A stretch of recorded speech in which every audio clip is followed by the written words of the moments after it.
সাবেক প্রধানমন্ত্রী শেখ হাসিনা সহ ৫ জনের বিরুদ্ধে গুম করার অভিযোগে করা মামলার আবেদনটি উত্তরা পশ্চিম থানাকে এজাহার হিসেবে গ্রহণ করতে নির্দেশ দিয়েছেন আদালত। আজ বুধবার ১৪ আগস্ট ঢাকার মেট্রোপলিটন ম্যাজিস্ট্রেট ফারজানা শাকিলা সুমু চৌধুরীর আদালত এ আদেশ দেন। এর আগে ভুক্তভোগী আইনজীবী মোহাম্মদ সোহেল রানা আদালতে মামলার আবেদন করেন। এ সময় আদালত তার জবানবন্দি রেকর্ড করেন। এ মামলায় সাবেক স্বরাষ্ট্রমন্ত্রী আসাদুজ্জামান খান, সাবেক আইনমন্ত্রী আনিসুল হক, সাবেক আইজিপি শহীদুল হক, সাবেক আইজিপি বেনজির আহমেদ ছাড়াও অজ্ঞাত ২৫ সদস্যকে আসামি করা হয়েছে। মামলার অভিযোগে বলা হয়, সোহেল রানা ২০১৫ সালের ১০ ফেব্রুয়ারি বন্ধু আশরাফুল ইসলাম রিঙ্কুর সাথে উত্তরার ৫ নং সেক্টরের ১ নং রোডে স্মাইর গ্যালারির সামনে অবস্থান করছিলেন। রাত ৮টা থেকে ৮:৩০টার দিকে একজন হাতে স্মার্ট ডিভাইস সহ এসে পরিচয় জানতে চান। তিনি পরিচয় দেন। পরে তাদের দুইজনকে জরুরি কথা আছে বলে একটি গাড়িতে উঠিয়ে নিয়ে যায়। গাড়িতে র্যাবের পোশাক পরিহিত দুইজনকে এবং আরো ১০-১১ জন বন্দুকধারীকে দেখতে পান। গাড়িতে ওঠার সাথে সাথে তাদের চোখ বেঁধে ফেলা হয়, হাতে হ্যান্ডকাপ পরানো হয়।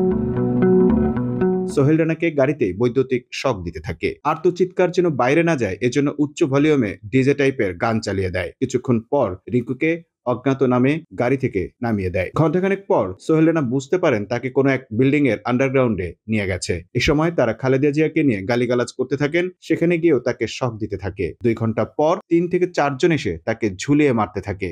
এতে জ্ঞান হারান তিনি। জ্ঞান ফিরলে তাকে আবার নির্যাতন করা হয়। তার নির্দেশে নির্বাচন কমিশনে আগুন দেয়া হয়েছে কিনা জানতে চান। তাকে আবারও শক দেওয়া হয় এবং মেরে ফেলার হুমকি দেওয়া হয়।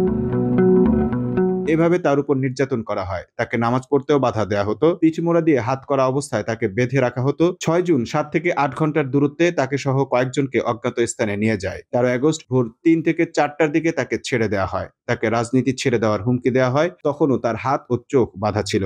পরে তিনি লোকজনের কাছে জানতে পারেন তিনি রাজশাহীর গোদাগাড়িতে আছেন। বাদী মুক্ত হয়ে জানতে পারেন শেখ হাসিনার হুকুমে অন্যান্য আসামিরা দেশে একনায়কতন্ত্র ও স্বৈরাচার শাসন ব্যবস্থা কায়েমের জন্য দেশে গুমের নামে অপহরণ এবং বিনা বিচারে হত্যাযজ্ঞ চালাচ্ছে এবং তিনি নিজেই নিপীড়নের শিকার। Mamun Mahfuz, time news desk.